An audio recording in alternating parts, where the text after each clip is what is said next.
All right, so with the difference quotient, you have to remember that the formula that you're given, you are going to be plugging stuff into the formula from your given equation.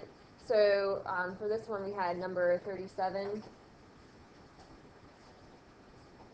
So we're given the equation f of x is equal to 3x plus 7. So this is the equation that we have, and we want to evaluate the difference quotient for this. So first of all, I need to remember what the difference quotient is. Who can tell me the formula? Eileen?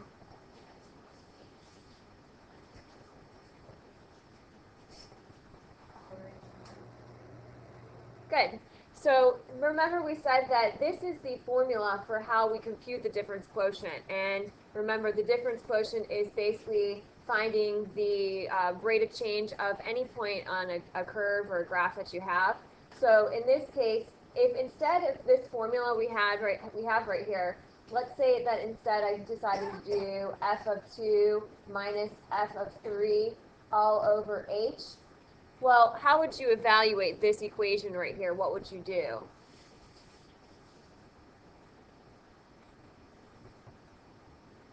What's the first thing I could do?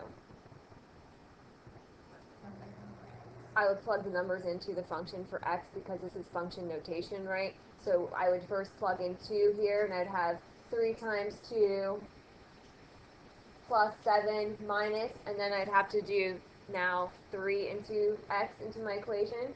So 3 times 3 plus 7, and this would all be subtracted, so I always put in an extra set of parentheses, divided by. Now, do I plug h into this equation here? No, why not?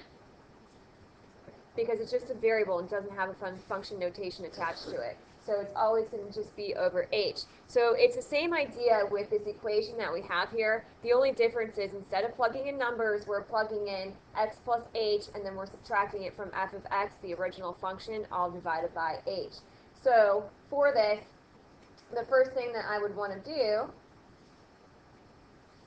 is I'm going to take this and plug it in for h. So I have 3 parentheses plus 7. What goes inside the parentheses here? Good, x plus h. And then I'm going to subtract it from, and always when you're subtracting, put it in parentheses, otherwise you're going to forget to distribute that negative. So what goes on this side here then? So now minus f of x, so what's f of x?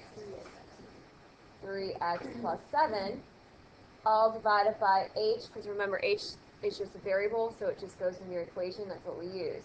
So now for this, the only next thing I need to do is just go ahead and simplify this by combining like terms and do anything I need to in the numerator. So we have 3x plus 3h plus 7 minus 3x minus 7, distributing that negative all over h.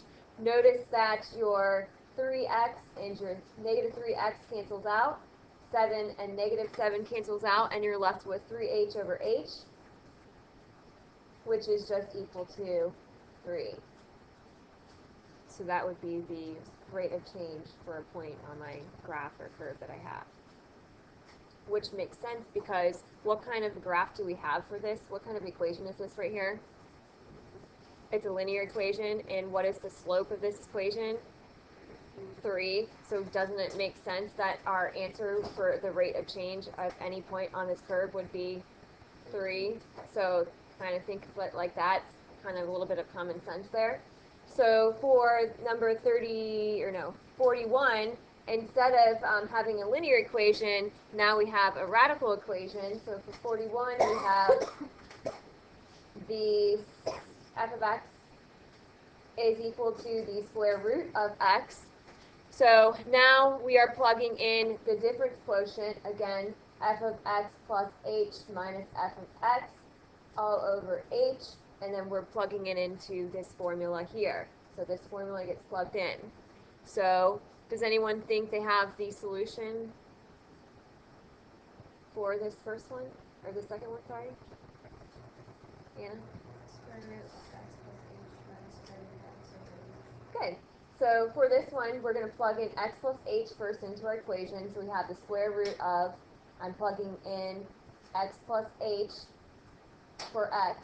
So just like instead, if that was f of 2, I would plug in the square root 2 for x, so it would be the square root of 2, minus the original function, so minus the square root of x, and like I said, it's a good habit just to get into putting that second part in parentheses, all over h. So now for this, can I simplify anything here? Is x, the square root of x plus h minus the square root of x like terms? No, because they don't have the same thing underneath the radical.